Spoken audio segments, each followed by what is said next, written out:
Hi friends, welcome back to our channel food and fashion. ఈ వీడియోలో మనం మోమోస్ ఎలా రెడీ చేసుకోవాలో చూసేద్దాం. స్టవ్ ఆన్ చేసి ఒక ప్యాన్లో 2-3 టేబుల్ స్పూన్ల ఆయిల్ని తీసుకోండి. ఆయిల్ వేడయ్యాక 1/2 కప్పు ఆనియన్స్, 2-3 మిర్చిలను వేసి లో ఫ్లేమ్లో కలుపుకోవాలి. తర్వాత కొద్దిగా అల్లం వెల్లుల్లి పేస్ట్ని యాడ్ చేసుకోవాలి. లో ఫ్లేమ్లో కలుపుకోవాలి. ఇప్పుడు 1 కప్పు క్యారెట్ని, 1/2 కప్పు క్యాబేజీని యాడ్ చేసి హై ఫ్లేమ్లో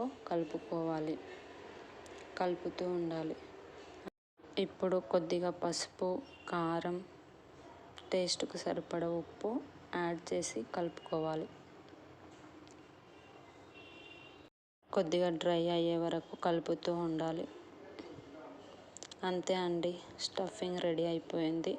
లాస్ట్కి కొద్దిగా మిరియాల పొడి యాడ్ చేసుకోవాలి. నేను ముందుగానే పిండి తడిపి పక్కన పెట్టుకున్నానండి. ఇది మైదా పిండి.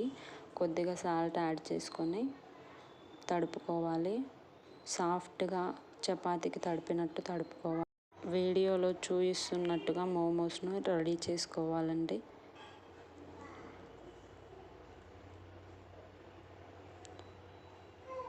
చాలా జాగ్రత్తగా చేసుకోవాలి. అంతే అండి, మోమోస్ రెడీ.